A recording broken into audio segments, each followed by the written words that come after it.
الله أكبر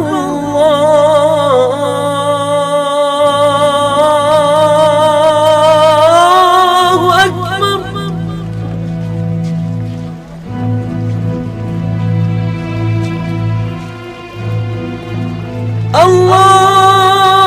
الله أكبر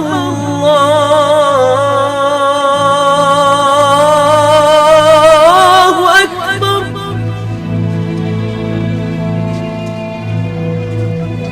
أشهد أن لا إله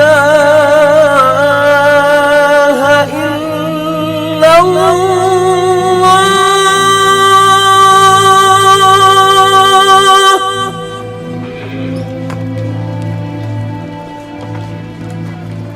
أشهد أن لا إله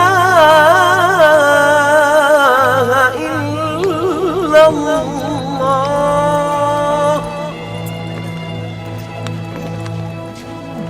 أشهد أن محمدًا رسول الله.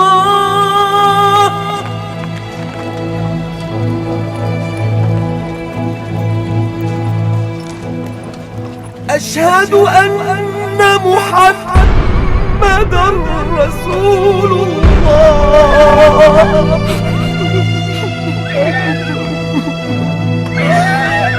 حي على الصلاة.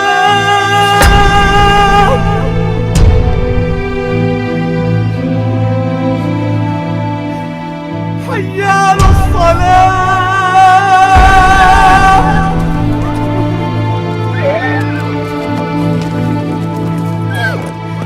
حي على الفلاح.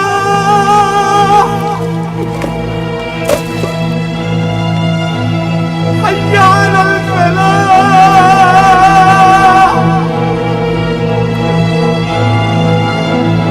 الله أكبر الله أكبر. لا إله إلا الله. من كان يعبد محمدا فإن محمدا قد مات، ومن يعبد الله فإن الله حي لا يموت. هون عليك يا بلال، هون عليك. ونعم الرفيق الأعلى صاحبا للرسول يا بلال. فارقنا الحبيب يا أسامة، فارقنا الحبيب يا أسامة. هيا إلى الصلاة يا بلال، هيا إلى الصلاة. هي وصية رسول الله صلى الله عليه وسلم إلى يوم القيامة. هيا. جراح الأمة الثكلى تنادي، فهبوا يا بني قومي أسود.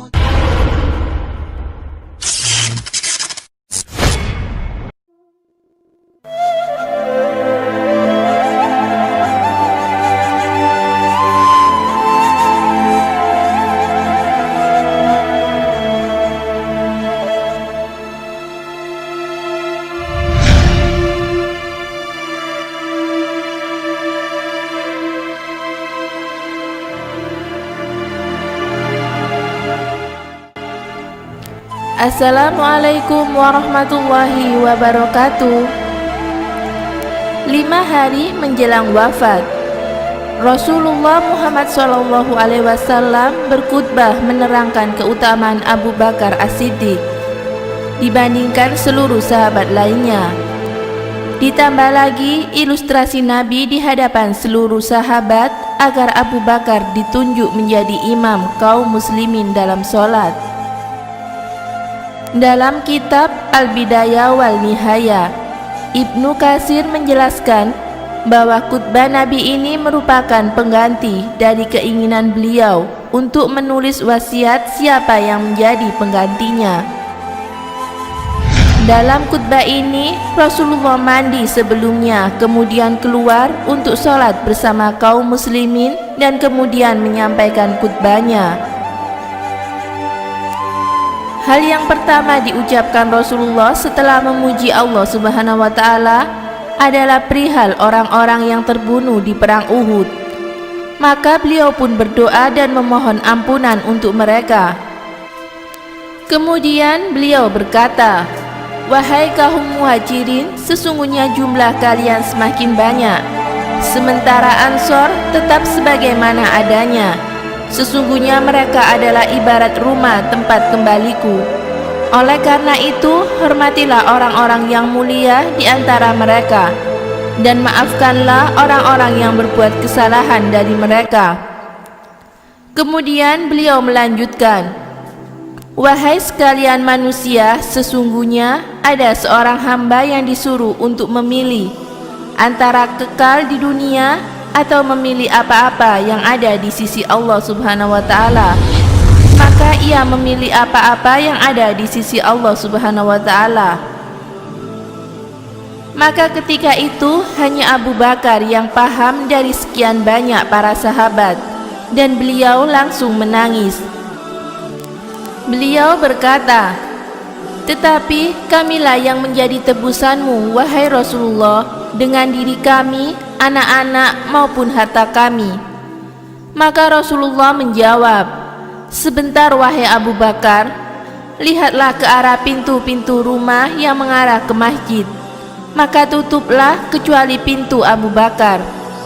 Aku tidak pernah mengetahui ada seorang yang begitu mulia berteman denganku selain Abu Bakar."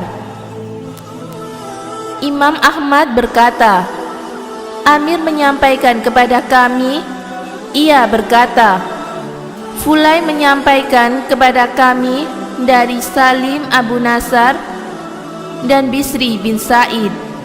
Dari Abu Sa'id, ia berkata, Rasulullah SAW pernah berpidato sebari berkata, sesungguhnya Allah menyuruh semua hamba memilih antara dunia dan apa-apa yang dijanjikan di sisinya.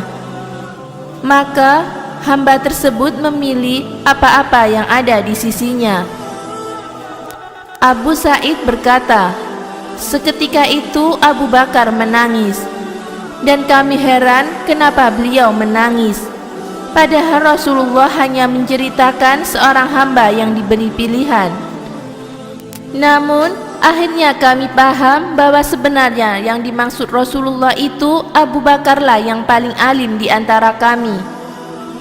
Rasulullah SAW bersabda, "Andai saja aku diperbolehkan mengangkat seseorang menjadi kekasihku selain Robku, pastilah aku memilih Abu Bakar.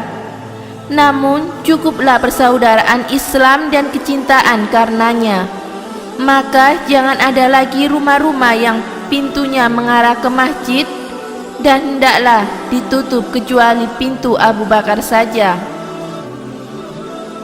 Imam Al-Bukhari juga meriwayatkan hadis ini dari jalan Abu Amin Ar-Akadi dengan sanad yang sama. Imam Al-Bukhari meriwayatkan dari jalur Abu Rahman bin Sulaiman bin Hanzalah bin Al-Ghazi dari Ikrimah dari Ibnu Abbas bahwa Rasulullah suatu hari keluar dalam keadaan sakit dengan mengikat kain di kepalanya yang ujungnya terjuntai di antara dua bahunya. Kemudian beliau duduk di atas mimbar, kemudian menyebutkan khutbah tadi. Di antara pesan wasiat beliau agar berbuat baik terhadap kaum Ansor, hingga akhirnya Ibnu Abbas berkata, "Itulah majelis dan khutbah terakhir Rasulullah." Dampak dari berita wafatnya Rasulullah. Imam Ahmad berkata, telah berkata kepada kami Bas, dia berkata, telah berkata kepada kami Hamad bin Salama, dia berkata, telah berkata kepada kami Abu Imran Al-Zuwaini dari Yazid bin Babnus, ia berkata, aku pergi berserta seorang sahabatku menemui Aisyah, dan kami minta izin untuk diperbolehkan masuk. Maka ia melemparkan untuk kami bantal tempat duduk. Kemudian ia menurunkan hijab. Setelah itu sahabatku berbicara, "Wahai Ummu Mukminin, bagaimana pandangan Anda mengenai Irak?" Ia berkata, "Apa itu Irak?" Maka aku menepuk punggung kawanku. Aisyah berkata padaku, "Berhentilah, kenapa engkau menyakiti saudaramu?" Kemudian ia bertanya lagi, "Apa itu Irak?" Yaitu tempat keluarnya darah haid. Maka jawabannya adalah sebagaimana yang diterangkan oleh Allah mengenai perempuan yang datang haid. Kemudian ia melanjutkan, "Pernah Rasulullah mendekapku dan memeluk kepalaku sementara pemisah antara aku dan dirinya hanyalah sehelai kain, padahal aku sedang haid." Aisyah melanjutkan, "Kebiasaan Rasulullah juga melewati pintu rumahku, beliau pasti akan mengucapkan kata-kata yang bermanfaat untukku. Suatu hari beliau melewati rumahku, namun tidak mengatakan apapun. Kemudian beliau lewat kembali dan tidak mengatakan apapun juga. Begitulah 2 hingga 3 kali. Maka kukatakan kepada pembantuku, letakkanlah bantal tempat dudukku di depan pintu. Kemudian aku mengikat kepalaku dengan kain. Tak lama kemudian beliau pun lewat. Rasulullah berkata, 'Wahai Aisyah, ada apa denganmu?' Aku menjawab, 'Aku merasa sakit kepala.' Rasulullah berkata, 'Namun kepalakulah yang lebih sakit.' Kemudian beliau pergi, dan tak lama kemudian ternyata beliau dibawa pulang dalam keadaan digotong dengan kain.